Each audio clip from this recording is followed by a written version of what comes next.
ఈవేళ అక్షరాది మార్గంలో మనం 3వ ప్రకరణంలోకి వెళ్తున్నాం. ముందు 2 ప్రకరణాల్లో జీవాత్మ శరీరాన్ని విడిచి తిరుమోఘోర్లో వేచేసి ఉన్నటువంటి కాలమేఘ పరిమాలు తోడురాగా అక్షరాది మార్గంలో సుషుమ్నా నాడి గుండా బ్రహ్మరంధ్రాన్ని ఛేదించుకొని ఎన్నో 12 లోకాలు దాటి బ్రహ్మలోకం అండకటాహం అన్నీ మనం మాట్లాడుకున్నాం నిన్నటి వరకు. అలా అయిన తర్వాత ఈ ప్రకృతి మండలానికి, ఈ లీలా విభూతికి, నిత్య భూభూతికి మధ్యలో ఉన్నటువంటి రామసేతు లాంటి వారధి విరజా నదిలో ఈ జీవాత్మ మునగడము, ఆ తర్వాత అమానవుని యొక్క స్పర్శ చేత పంచ ఉపనిషన్మయమైనటువంటి శరీరం జీవాత్మకు వచ్చిన తర్వాత ఆయనను గరుడాల్వార్లు నిత్యసూరులు అందరూ ఆహ్వానించి లోపలికి వెళ్తే గరుడాల్వార్లు విశ్వక్సేనులు కూడా ఎట్లా సేవించిండ్రు వారిని, ఈ ముక్తాత్మను అన్నటువంటిది నిన్న మనం చాలా విశేషంగా చర్చించుకున్నాం. వారు ఈ జీవాత్మను వారికి సపర్యలు చేసి ఆహా మా శ్రీమన్నారాయణుని యొక్క పరికరం కదా ఇది అని చెప్పి గరుడాల్వారు విశ్వక్సేనులు కూడా పాదపూజ చేసి వైకుంఠ నగరంలోకి వేంచేసుకొని వెళ్ళి ఎన్నో మంటపాలు, తిల్యకాంతారాలు, తిరుమామని మంటపానికి పోయే ముందు ఎన్నో 1000 కాళ్ళ మంటపాలు, ఆనంద నిలయమైనటువంటి విమానం. నిన్న మనం విమాన వెంకటేశ్వర స్వామి వారి గురించి కూడా మాట్లాడుకున్నాం. ఈ రకంగా తిరుమామని మంటపము అనేటువంటి ఆనంద నిలయానికి ఇక జీవాత్మ ఇవాటి నుంచి ప్రయాణం కొనసాగిస్తున్నాడు. ఈ తిరుమామని మంటపంలోకి వెళ్ళిన తర్వాత ఉభయ విభూతులను చిత్తురవుగా నేర్చబడినటువంటి సర్వ ఆశ్చర్యకరమైనటువంటి శిల్పములు గల శ్లాఘ్యమైన లోపలికి మంటపంలోకి నిన్న మనం చూసిన మంటపం లోపలికి పోవడానికి జీవాత్మకు ఆయనకు వశపడతలేదు. ఎటు చూసినా అందము, ఆనందము, ఎక్కడ చూసినా మనం తిరువేంగడం తిరుమలకు వెళ్తే ఓం నమో వెంకటేశాయ, ఓం నమో వెంకటేశాయ అనుకుంటూ మన యొక్క మనసును ఆహ్లాదపరిచేటట్టు అష్టాక్షరి తిరుమంత్రం నమః నమః అని నిత్యసూరులు పాడుతుంటే ఆయన ఒక్కొక్క శిల్పాన్ని, ఒక్కొక్క ద్వారాన్ని విడిచి లోపలికి పోవడానికి ఇష్టపడట్లేదు. ఇంతకు పూర్వమేమో జీవాత్మ ఆ సూర్యమండలంలోనో వాయుమండలంలోనే ఆగవయ్య నువ్వు ఆగు 2 రోజులు ఇక్కడ విశ్రాంతి తీసుకొని పోదంటే లేదు త్వరితగతిలో పోవాలని చెప్పి బాగా తొందరగా ఉండే. కానీ వైకుంఠం యొక్క ద్వారం లోపలికి పోయిన తర్వాత ఈయన అడుగు తీసి లోపలికి వేద్దామంటే పోవట్లేదు. అంత తిరుమామని మంటపంలోని ఉద్యానవనాలు వాటన్నింటినీ చూసి మెల్లమెల్లగా తిరుమామని మంటపంలోకి వెళ్ళిన తర్వాత కూర్మాది దివ్యలోక తదను మణిమయ మంటపం. కూర్మం అంటే సింహాసనం, ఆయనకు సింహాసనం దర్శనం ఇచ్చింది. ముందుగా ఆ సింహాసనం ఓప్పుడియ సీర్య సింహాసన తిరందు మన గోదమ్మ వారు మాడి మడై ముడంజై మన్నిక్కడందురంగు అని చెప్పి అక్కడ సింహాసనం మీద పరమాత్మ నిత్య విభూతికి లీలా విభూతికి అధిపతి అయినటువంటి పరమాత్మ సింహాసనాన్ని అధిష్టానించి ఉన్నటువంటిది కోప్పుడియ సీర్య సింహాసన తిరందు అని చెప్పేటువంటి సింహాసనం ఏ రకంగా ఉంటుందంటే ఒక కూర్మం, దానిపైన 12 రేకులు కలిగినటువంటి ఒక దివ్య కమలం, దానిపైన దివ్య కర్ణికయందు పుష్ప సమూహ విచిత్ర దివ్య యోగ పర్యంకం అంటే ఒక మంచం, ముందు 12 రేకులతోని కమలం, దానిపైన ఒక పర్యంకం ఉందట. దానిపైన మన ఆదిశేషుడు. ఈ తిరుమామని మంటపం మొట్టమొదట ఈ 3వ ప్రకరణంలో శేషత్వముతోని మొదలవుతుంది. ఆదిశేషుడు ఎవరండి? అనంతుడు. ఆయన ఏమంటారండి? First servant of the god Ananthalwar. అయితే ముందుగా ఆదిశేషుని వర్ణన మన పిల్లై లోకాచార్య స్వామి వారి దీంట్లో వర్ణిస్తున్నారు. ఎలా ఉన్నాడంటే ఆదిశేషుడు తెల్లగా చల్లగా ఆహ్లాదం. ఎటువంటి తెల్లదనం చల్లదనం అంటే 1000 పౌర్ణముల చంద్రుడు ఒక దగ్గర పెడితే ఎంత ఆహ్లాదమైనటువంటి చల్లటి కాంతి ఉంటుందో అంతటి కాంతి ఆహ్లాదాన్ని ఇచ్చేటువంటి 1000 చంద్రులను అనేక వేల చంద్రులను కరిగిస్తే ఎంత చల్లని కాంతి ఉంటుందో అటువంటి శరీరం కలిగినటువంటి మన ఆదిశేషుడు ఉన్నాడు. ఆయనకు కైంకర్యం నందు ఆయన్ని ఫస్ట్ సర్వెంట్ అన్నాం.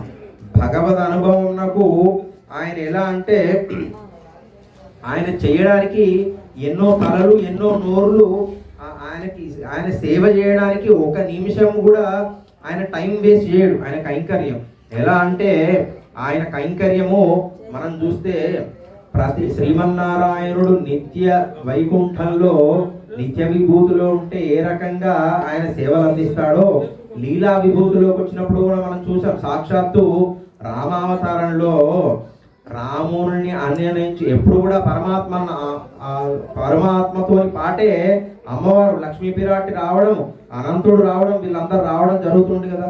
అదే రామావతారంలో లక్ష్మణుడుగా మన ఆదిశేషుడు వచ్చాడు. వచ్చిన తర్వాత ఒక చిన్న విచిత్రమైన సన్నివేశం అండి. మన పూర్వాచార్యులు చెప్పింది లక్ష్మణుని యొక్క కైంకర్య నిష్టను మనం ఇక్కడ అనంతుడి యొక్క గొప్పతనం ఈ ప్రకరణలో చెప్పుకొని తీరవలసిందే.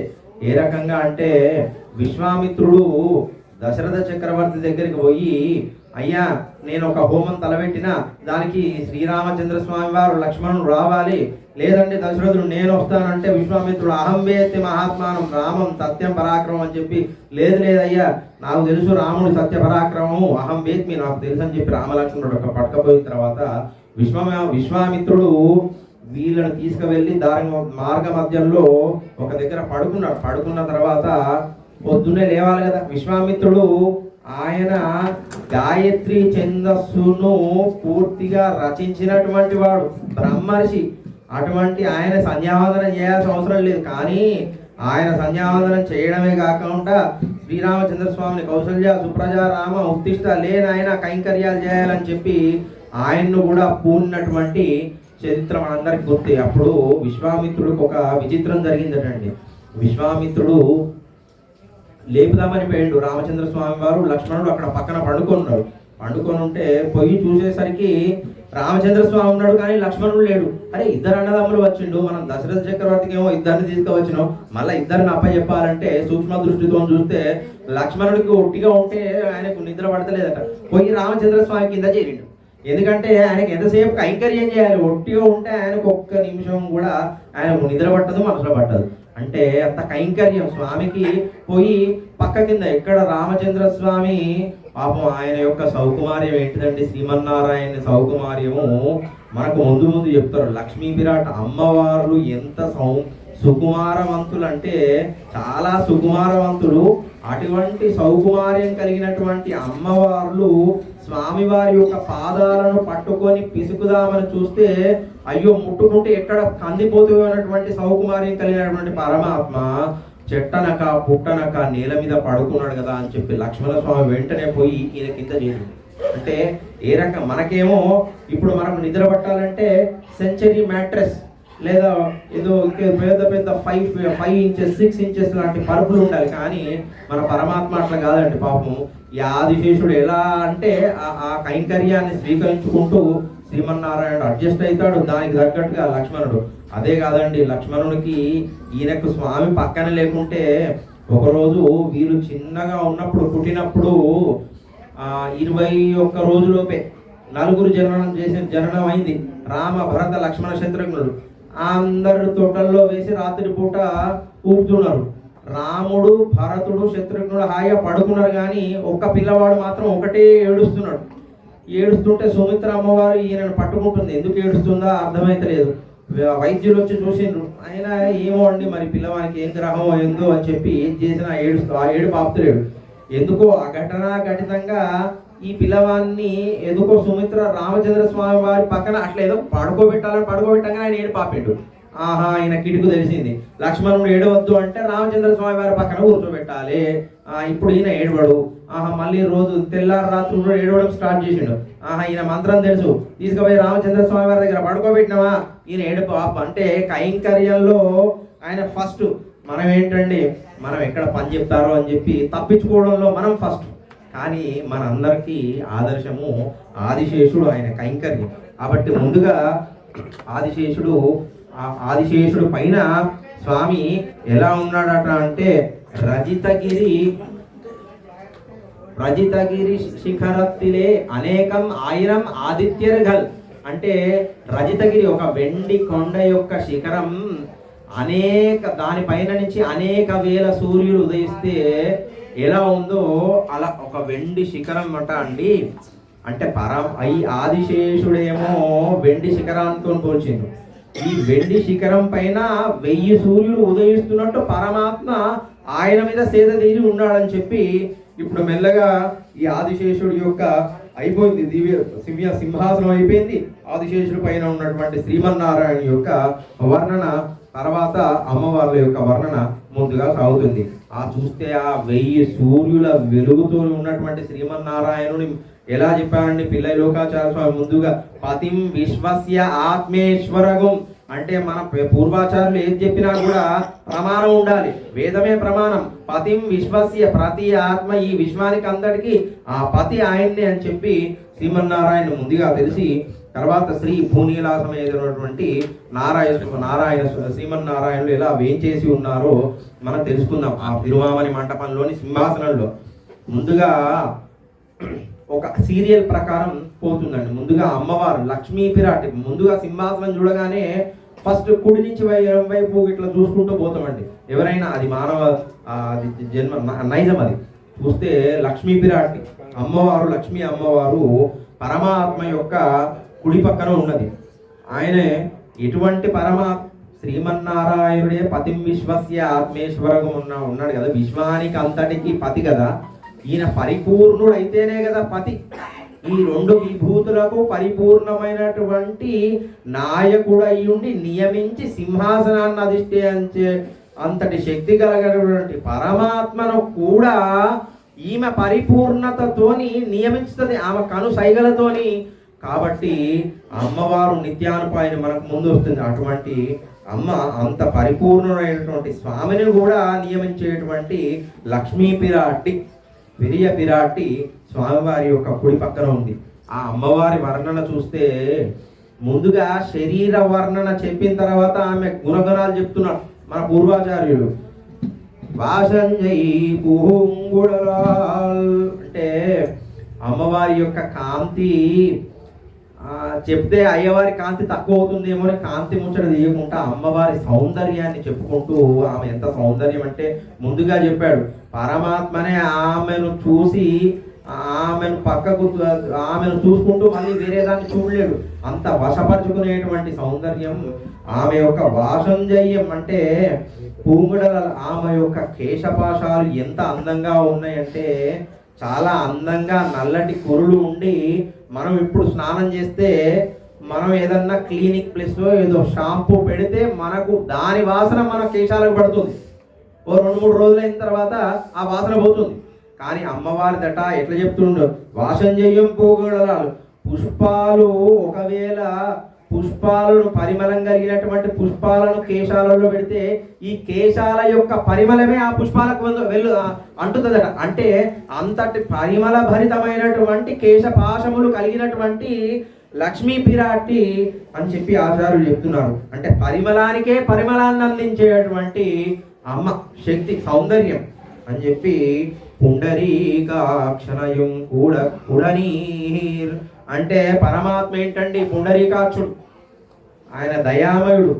ఆయన మన పూర్వాచార్యులు నమ్మాల్వార్లు వీళ్ళంతా స్వామి యొక్క పుండరీకాక్షానికి బానిసలైనరు. అటువంటి పుండరీకాక్షుడైనటువంటి పరమాత్మ అమ్మవారి నేత్రములకు బానిస అయిందట. తమ సీత అసితేక్షణ అని మనకు రామాయణంలో వాల్మీకి మహర్షి చెప్పిండు. ఆ రకంగా అమ్మవారి నేత్రాలు కలువ పువ్వుల్లాగా చాలా అందంగా ఉన్నాయి. పరమాత్మను ఒక్క క్షణం కూడా చూపు పక్కకు తిప్పుకొని ఇవ్వటం లేదట. ఇప్పుడు మనం ఈ ప్రకృతి మండలంలో మనం ఏం చేస్తామండి, ఫలానా హీరోయిన్ వచ్చింది లేదా వాడెవడో మినిస్టర్ వచ్చిందంటే వాడికి మనలాగే 2 కళ్ళు 2 కాళ్ళు ఉంటాయి, కానీ వాడేదో అందంగా ఉన్నాడు, వాడు పదవిలో ఉన్నాడని చెప్పి వాన్నే తదేకంగా చూస్తుంటాం ఈ ప్రకృతి మండలంలో. కొందరైతే పరమాత్మ యొక్క సేవ వీధి గుండా పోతుంటే ఆహా పరమాత్మను చూసి ఆనందిస్తుంటారు కదా. ఆ రకంగా పరమాత్మ యొక్క సౌందర్యాన్ని కట్టిపడేసినటువంటి అమ్మ పిరాటి సౌందర్యం. అదే కాకుండా ఆ అమ్మ యొక్క వయసు ఎలా ఉందట అంటే బాల్యమునకు యవ్వనములకు మధ్యలో ఉన్నటువంటి సరితూగేటువంటి యవ్వనం టీనేజ్ కన్నా కొంచెం ప్రౌఢ దశ. అంటే అప్పుడు చూస్తే కానీ అంటే వాళ్ళని చూస్తే సౌందర్యంగా అట్రాక్టివ్గా ఉంటారు. అమ్మవారి స్వరూపం ఎప్పుడు అంతేనట. ఆమె ఏజ్ వాళ్ళకేనా, ఈ ముక్తాత్మలకు వాళ్ళక్కడ అనిమిషులు అంటే వాళ్ళు కను రెప్పలు కూడా వేయరు, వాళ్ళకు కాలం లేదు. కాలస్య నారాయణ అక్కడ వైకుంఠంలో మనం పరమాత్మ తిరుమామని పట్టణం శ్రీరంగం వైకుంఠంలో కాల నియమతి లేదు. అందరూ ఒకటే 25 సంవత్సరాల వయసే. అయితే ఆ పరమాత్మకు ఎప్పుడు చూసినా ఈమె యవ్వనంగా, భార్య యవ్వనంగా ఎప్పుడు కనబడుతూ ఉంటే భర్త ఎంత సంతోషంగా ఉంటాడు. ఆ రకంగా పరమాత్మ ఆమె యొక్క సౌందర్యానికి ముగ్ధుడైండు. తర్వాత భోగ్యత ప్రకర్ష అంటే పరమాత్మ నిరంకుశుడండి. ఆయన ఒక సృష్టి క్రమాన్ని చేసి కొన్ని రూల్స్ పెట్టాడు. ఈ రూల్స్ ఫాలో అయిన వాడికి ఓకే, ఈ రూల్ తప్పితే వాడికి ఫైన్ అనేటువంటి మరలా నిరంకుశత్వం లేకుంటే అడ్మినిస్ట్రేషన్ అనేటువంటిది సాగదు. అది ఎటువంటి చిన్న ఇల్లు అయినా సరే. అట్లాంటి నిరంకుశుడైనటువంటి పరమాత్మ కానీ అమ్మవారి దగ్గరకు వచ్చేసరికి పప్పులు ఉడకవట. అంటే భోగ్యత, ఆమె పైన ఆ అమ్మవారి భోగ్యాన్ని చూసి అక్కడ రూల్స్ ఆమె దగ్గర ఏం రూల్స్ మాట్లాడట. నీకు తెలియదు సపడే కొరుకు అంటది కావచ్చు ఆమె కూడా. ఆ రకంగా భోగ్యతాపకర్ష. భోగారంభ క్రీడయంతే పరమాత్మ దివ్య రూపమును సంకోచింపజేయనటువంటిది. ఇవన్నీ అమ్మ యొక్క భౌతికమైనటువంటి సౌందర్యాన్ని చెప్పిన తర్వాత అమ్మ యొక్క గుణం చెప్తున్నాను. నిత్య అనుపాయిని. ఏ రకంగా అండి, పురుషకారం చేసుకుంటూ పరమాత్మ దగ్గరనేమో మనకు పురుషకారం చేస్తూ, అయ్యో మన పిల్లలు కదండి, తప్పులు చేయకుంటే వాళ్ళు చేయకుంటే ఎవరు చేస్తారండి, నువ్వు ఒకనాడు చేయలేదా, వాళ్ళు మాత్రం చేస్తే తప్పే ఉంది అని చెప్పి ఆయన యొక్క పురుషకారం చేసి ఆయన యొక్క నిరంకుశత్వాన్ని తగ్గించి మన మీద దయ చూపిస్తుంది. అదే రకంగా మనము ఒకసారి ఆచార్య సమస్త్రయణం చేసి అమ్మవారి ద్వారానే పోవాలి కదా. ఆచార్య సమస్త్రయణం చేసిన తర్వాత అమ్మవారు అవసరం లేదంటే నాకు ఓన్లీ నారాయణుడు కావాలంటే ఏమన్నా సిలబస్లో ఉందా? నారాయణ లేదు. శ్రీమన్ నారాయణాయ చరణం ప్రపత్తి. అమ్మవారి ద్వారానే కదా మనం పోవాల్సింది.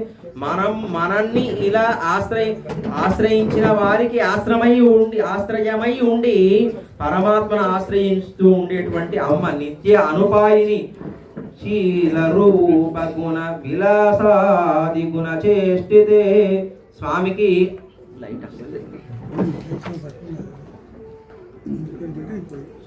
ఏమాత్రం మళ్ళీ అమ్మ ఇంకొకటి, ఇదొకటి అమ్మవారి గుణం. ఇంకొకటి ఆఖరిగా చెప్తున్నారండి. అమ్మవారిని ఎలా చెప్పారంటే మనకు రామావతారంలో తుల్యశీల వయో వృత్త సీతమ్మ వారినండి. రామచంద్ర స్వామి వారికి మా సీతమ్మ వారు ఏమాత్రం తీసిపోదు. తుల్యశీల వయో వృత్త అంటే తుల్యం, ఈక్వలెంట్, కొంచెం కూడా ఎక్కువ తక్కువ కాదండి, ఇంకా ఎక్కువనే కానీ తక్కువ అయితే కాదండి. ఏ రకంగా శీల వయో వృత్త ఇదంతా దాంట్లో పోతే రామాయణంలో పోతాం. అంటే అమ్మవారు స్వరూపం కూడా ఆ విరాటి స్వరూపం, అమ్మవారు లక్ష్మీ తాయారు స్వరూపం సాక్షాత్తు నారాయణుడితో సమానం అని చెప్పి అమ్మ యొక్క గుణగణాలు శీలాద్య అనవధిక అతి ఓం భగవన్ నారాయణాది మతానురూప, ఓం భగవన్ నారాయణాది మతానురూప స్వరూప గుణ విభవ ఐశ్వర్యశీలాది నవ అసంఖ్యేయ కళ్యాణ గుణగణం. ఇవన్నీ పరమాత్మకి ఏ రకంగా ఉన్నాయో అటువంటి కళ్యాణ గుణాలు అమ్మవారికి కూడా ఉన్నాయి అని చెప్పి లక్ష్మీ విరాట్ యొక్క సౌందర్యాన్ని వివరించిండు. ఇప్పుడు సింహాసనం మీద ముందుగా లక్ష్మీ అమ్మవారు, తర్వాత వెంటనే పరమాత్మను చెప్పట్లేదండి. ఎడమ పక్కన స్వామి యొక్క ఎడమ పక్కన, ఎందుకంటే ముందు స్వామి 1000 క్యాండిల్ల బల్బులాగా వెలుగుతున్నాడు. ముందు ఆ వెలుగు చూడడానికంటే ముందు దాని పక్కన కొంచెం తక్కువ వెలుతూ ఉన్నటువంటి ముందు లక్ష్మీ అమ్మవారు, తర్వాత ఎడమ పక్కన భూ నీలా సమేతం అటువంటి అమ్మవార్లు, భూపిరాటి నీలాపిరాటి అమ్మవారు. వీరేమైనా లక్ష్మీ అమ్మవారికి తక్కువనా అంటే వీరు కూడా ఏం తక్కువ కాదండి. అమ్మవారికి మించినటువంటి క్షమా దయాది గుణాలు భూనీలా పిరాట్లు ఉన్నాయట. లక్ష్మీ అమ్మవారితో సమానంగా ఉన్న క్షమా దయాది గుణాల్లో భూనీలా పిరాట్లు భూనీలాదేవులకు ఎక్కువనట. వీరు లక్ష్మీదేవి యొక్క సాక్షాత్తు ఛాయ వంటి వారే అని చెప్పి మనకు పూర్వాచార్యులు చెప్పింది. ఈ రకంగా ముందుగా శ్రీమన్నారాయణుని ఆచార్య సమస్త్రయణం పొంది మనం అక్కడికి పోయిన తర్వాత అమ్మవారులను ముగ్గురులను దర్శనం చేసుకున్న తర్వాత ఇప్పుడు స్వామి వర్ణనకు మనం వస్తున్నామండి.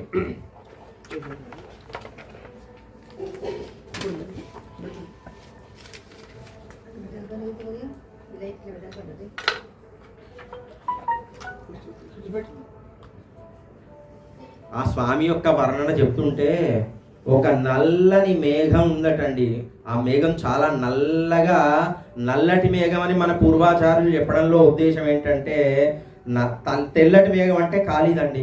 నల్లటి మేఘం అంటే వర్షించడానికి సిద్ధంగా ఉన్నటువంటి నీటితో 9 నెలల గర్భవతి ఏ రకంగా అంటే కడుపు నిండా నీళ్లు తాగి 9 నెలల గర్భవతి కదలాలంటే కదులుతుందండి? పట్టి కడుపుతో కాదు, అంటే అంత నిండుగా నీరు తాగి, ఆ నీరు తాగింది ఎందుకు? ఆ కరుణా వర్షం మన మీద వర్షించడానికి. అందుకని మన పూర్వాచారులు ఎప్పుడు చెప్పినా నల్లటి మేఘాన్నే చెప్తారు మన సంప్రదాయంలో. నల్లటి మేఘానికట 3 మెరుపు తీగలు చుట్టినట్టు ఉన్నాయట. ఆ నల్లని మేఘం యొక్క ఒక తెల్లని వెండి కొండను మృంగివేసినదా అన్నట్టు, కబలించిందా అన్నట్టు, అంటే నల్లటి మేఘం మీద అమ్మవారు తెల్లగా 3 అమ్మవారు లక్ష్మీ పిరాటి, భూనీలా పిరాట్లు మెరుస్తున్నారని చెప్పి ఆచార్యులు చెప్పారు. అర్చిరాదిలో ఇక్కడ స్వామి యొక్క వర్ణనను 2 గ్రంథాలు పూర్తిగా వర్ణించాయండి. ఒకటేమో అర్చిరాది, ఇంకొకటేమో అమలన్ ఆది పిరాన్. ఈ 2 గ్రంథాలు స్వామివారి యొక్క వర్ణనను శిరస్సు నుంచి పాదాల వరకు వర్ణించినాయి. అయితే అమలన్ ఈ అర్చిరాది మార్గంలో ముందుగా కేశాది పాద పర్యంతం, కేశముల దగ్గర నుంచి మొదలు పెడితే పాదాల వరకు వర్ణన. అదే అమలన్ ఆది పిరాన్లో పాదాల నుంచి ముందు పెట్టి కేశాల దాకా పోతారు. అయితే స్వామి యొక్క ముందు కేశాల కంటే కేశాల మీద తిరుముడి, ఒక కిరీటం అనేటువంటిది ఉన్నదండి. మనం ఒక్కొక్కటిగా స్వామివారి యొక్క వర్ణనలోకి వెళ్ళిపోతున్నాం. స్వామివారి యొక్క కిరీటం, తిరుముడి, ఆ తిరుముడి ఎలా మెరుస్తుందట అంటే, స్వామి యొక్క ముఖమండలము సూర్యునితో కూడా పోల్చలేమండి. ఎటువంటి కొన్ని కోట్ల సూర్యులు కలిగి, మనం ఒక సూర్యుడు వెలుతురు మధ్యాహ్నము ఈ మాఘమాసంలోనే ఎండ తట్టుకోలేక ఆ వేడినే తట్టుకోలేకపోతున్నామే, అంతకంటే ఎన్నో రెట్ల తేజస్సు కలిగినటువంటి స్వామి యొక్క ముఖమండలం నుంచి వెలుతురు వచ్చేట. ఆ వెలుతురు తిరువామణి మంటపంలోని, వైకుంఠంలోని అన్నిటికీ ఒక జనరేటర్ లాగా, అంటే లైటింగ్, సెంట్రల్ లైటింగ్ లాగా, హై మాస్ట్ లాగా వెలుతురు ప్రసారం చేస్తుంది. ఈ వెలుతురు ఊర్ధ్వ భాగానికి వెళ్ళి వారి స్వామి యొక్క కిరీటం పై పడి, ఆ కిరీటం వల్ల కూడా ఇంకా మెరుస్తుందటండి. స్వామి ఈ ముఖం పైన ఉన్నటువంటి కాంతి కిరీటం పడి కిరీటం యొక్క కాంతి ఇంకా మెరుస్తుంటే, ఇంకా వైకుంఠము మనం ఏదన్నా ఫంక్షన్ చేస్తే మా పెద్ద పెద్ద లైట్లు పెడతాం కదా, ఆ రకంగా మనకు అర్థం కావడానికి మెరుస్తుందట. మనం ఏంటండి అక్కడ చూడండి, మనమేమో ప్రాకృతమైనటువంటి శరీరం, అదే పరమాత్మ అప్రాకృతమైనటువంటి శరీరం. మనం ఇక్కడ మెరవాలంటే మనకు మనిషికి విలువేంటండి? వాడు ఒక 50 కిలోల బంగారం వేసుకొని పోతే, ఆహా వీడు ఉన్నవాడు సమాజంలో, వీడికి కొంచెం విలువ ఎక్కువ.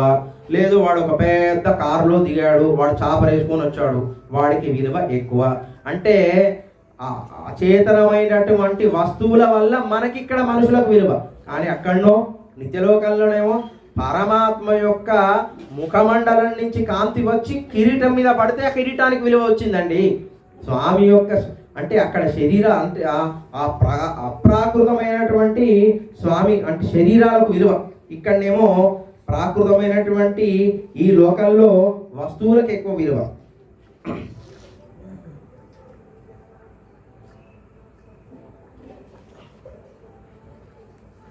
దీన్నే మనకు తిరువాయుమడి 3వ పత్తులో 1వ పాసురం 1వ శ్లోకం, ముడచ్చోదియామునదు ముఖచ్చోది మలరందదువో అని నమ్మాల్వార్లు స్వామివారి యొక్క కిరీట వర్ణనను చాలా అందంగా చెప్పింది. ఇక మనం దాంట్లో పోతే దీంట్లోకి ఎక్కువ రాలేమని చెప్పి పాసనంలో ఒక శ్లోకం, ఒక చిన్న లైన్ అనుకోవడం. ఈ తర్వాత ఆ కిరీటం కింద స్వామివారి యొక్క కేశాలు ఉన్నాయటండి. ఆ స్వామివారి యొక్క కేశాల గురించి వర్ణన చెప్పేటప్పుడు ఒకసారి ఈ జీవాత్మ చూసేసరికటండి మొత్తం అంత వెలుతురు ఉంది కదా, ఒకటేసారి ఆయన కొంచెం పక్కకు తిప్పుకోగానే ఒకటేసారి అంతా చీకటి అయిపోయిందటండి. అది ఏంటండి, ఇంతవరకు వైకుంఠంలో ఇంత వెలుగు ఉంది కదా, ఇప్పుడే అంత చీకటి ఎలాగైంది అంటే, నాయన అక్కడ నువ్వు చీకటిని కాదు, స్వామివారి యొక్క నల్లని కేశములను చూసిన తర్వాత అరే చీకటి అయిందా, ఇంత నల్లగా ఉన్నాయి అనేటువంటి, అంత నల్లగా స్వామివారి కేశాలు ఉన్నాయటువంటి. చూచువారి నేత్రాలు మనస్సు ఒక్కటేసారి చీకటి ఆవరించింది. ఆ కురులకు ఎట్లా ఉన్నాయంటే స్ట్రైట్ కాదండి, కర్లి ఉంగురాల జుట్టుతో ఉన్నటువంటి కురులట. ఆ కురులు ఎలా ఉన్నాయంటే అటు ఇటు స్వామివారు ఎటు తిరిగితే అటు కురులు ఉంగురాల జుట్టు అటు ఇటు వెలుతురు పక్కన చీకటి, వెలుతురు చీకటి రెండు పక్క పక్కనే ఉన్నాయా, పగలు రాత్రి అన్న లెవెల్లో స్వామి అటు ఇటు తిరుగుతుంటే ఆయనకు పగలు రాత్రి ఒకటేసారి కనబడుతున్నాయట జీవాత్మకు. ఇక్కడ కూడా పగలు రాత్రి ఉండదా, ఇక్కడ రాత్రి ఉండదని చెప్పారే మన ఆచార్యులు. ఓహో, అంటే స్వామివారి కేశాలు అంత నల్లగా ఉన్నాయని చెప్పడం. తర్వాత స్వామివారి యొక్క ఊర్ధ్వపుండ్రాల వర్ణన. స్వామి తిరుముఖ మండపం ధరించినటువంటి పుండ్రాలు, ఈ బాల్ అంటారు, క్రాఫ్ బాలు. స్వామివారి అష్టమి చంద్రుడు అంటే ఒక సగం నెలవంకలాగా ఉంటాడు. అష్టమి చంద్రుడు ఇలా బోర్లించి ఉంటే అష్టమి చంద్రుడి నుంచి మంచులాగా కారి స్వామి యొక్క ఊర్ధ్వపుండ్రాల్లాగా ఇలా కారుతున్నాయా అన్నట్టు ఆ అష్టమి చంద్రుడి నుండి ఏదన్నా చల్లటి ద్రవము ఆహ్లాదమైనటువంటి చూడగానే మనకి ఎంతో సంతోషాన్ని ఇచ్చేటువంటి ద్రవం ఏమన్నా స్వామి తిరుముఖ మండపం పైకి కారుతుందా అని చెప్పి పాలధారగా వస్తుందా, ఆ పైన పాలధారణ అది. ఇక్కడ ఇటు పక్కన కుడివైపు ఎడం వైపు చూస్తుంటే తెల్లటి బొట్టు చంద్రుడి నుంచి పాలధారణ, సాక్షాత్తు చంద్రుడి రంగులాగానే ఉంది. అష్టమి చంద్రుడు అంటే హాఫ్ మూన్ అలా ఉంది అని చెప్పి అనుకుంటున్నాడట. చూసేసరికి కాదయ్యా, అది పాలధార కాదు, స్వామివారి యొక్క ఊర్ధ్వపుండ్రాలు. పై ఉంగురం చుట్టూ స్వామి పుండ్రములపై అటు ఇటు ఊగుతుంటే ఒకసారి ఆ పుండ్రములు కప్పుతూ ఒకసారి విప్పుతూ ఉన్నాయట. స్వామి యొక్క ఊర్ధ్వపుండ్రాలు తెల్లటి దారులాగా ఉంటే వాటి మీద ఉంగురపు జుట్టు పడి గాలికి అందరూ వింజామరతోని అక్కడ ఉన్నటువంటి నిత్య సూర్యుడు సేవ చేస్తున్నారు కదండి, అటు కురులు అటు ఇటు ఊగుకుంటూ ఒక పువ్వు, నల్లటి పువ్వు ఏదన్నా నల్లటి కలువ లాంటిది ఏమన్నా లేదా తెల్లటి కలువలు ఏమన్నా మూసుకొని తెరుచుకుంటున్నాయా అన్న లెవెల్లో ఉన్నాయట. తర్వాత స్వామివారి యొక్క కుంతలాలు అంటే ముందు ఫోర్ హెడ్ పైన పడేటువంటి కొన్ని వెంట్రుకలు. ఈ మధ్యన మనం ఏంటంటే స్వామికి అది న్యాచురల్ గా ఉన్నాయి. ఇప్పుడు ఏం చేస్తున్నారంటే మన ఆడవాళ్ళు బ్యూటీ పార్లర్లకు పోతే ముందు కొంచెం జుట్టు కట్ చేసుకొని ముందుకు వేసుకుంటున్నారు. వాటిని కుంతలాలు, సైడ్కు పడేటువంటి వెంట్రుకలు, అవి మనం కట్ చేసుకుంటే వస్తాయి, కానీ స్వామికి ప్రాకృతంగా ఉన్నాయట అటువంటి కుంతలాలు. నుదురుపై పడేటువంటి జుట్టు చెవులకు ఉండే కుండలాగా అవి కూడా జుట్టులాగా ఉండి అటు ఇటు ఊగుతున్నాయట. అవి ఎలా ఉన్నాయట అంటే స్వామికి చల్లదనాన్ని ఇచ్చుకుంటూ నల్లటి కురులు తులసి పరిమళంతో ఉన్నాయట. ఆ కుంతలాట స్వామికి ఎంతో ఇష్టమైనటువంటి తులసి పరిమళంతో ఉన్నాయట. తర్వాత ఈ స్వామివారి యొక్క పాల భాగం అనగా ఫోర్ హెడ్ ఎలా ఉందట అంటే మనము face is the index of the mind అంట. మనం ఎవరైనా చూస్తే వీడు చూస్తే చాలా మంచివాడిలాగా ఉన్నాడు, లేదా ఇంకొకరిని చూస్తే ఆహా సాక్షాత్తు మన శనీశ్వరుని లాగానే ఉన్నాడు, face is the index of the mind. ఆ రకంగా స్వామిని చూడగానే ఎలా ఉన్నాడంటే ఇప్పుడు మా పిల్లల్ని చూస్తే 10వ తరగతి పిల్లగాడు చూస్తే నువ్వు మీసాత్వని సౌకుమార్యం సౌహార్ద్రం కలిగినటువంటి చూస్తే ఆశ్చర్యం. అదేంటండి, మా నాయన గారు వారి నాయన గారు వారిని అందరికీ వారు అందరు ఎప్పటి నుంచో పరమాత్మ అని చెప్తుంటే చూస్తే ఇంత ఏదో చిన్న పిల్లవాళ్ళలాగా ఉన్నాడు. ఎంత ఆశ్చర్యం. మన కింద మన ఆచార్యులు చెప్పింది ఏంటి? పరమాత్మ అంటే మన అందరికీ పెద్ద తాతగారైనటువంటి బ్రహ్మగారినే సృష్టించినటువంటి పరమాత్మ చూస్తే ఇంత సుకుమారమా, ఇంత చిన్న వయసా మరి చూస్తే అని చెప్పి ఆశ్చర్యమైందట. యువకుని వలె ఉన్నాడు. ఆ పాలభాగం పైన స్వామికి చెమటలు, చిన్న చిన్న చిరు చెమటలు పడుతున్నాయట.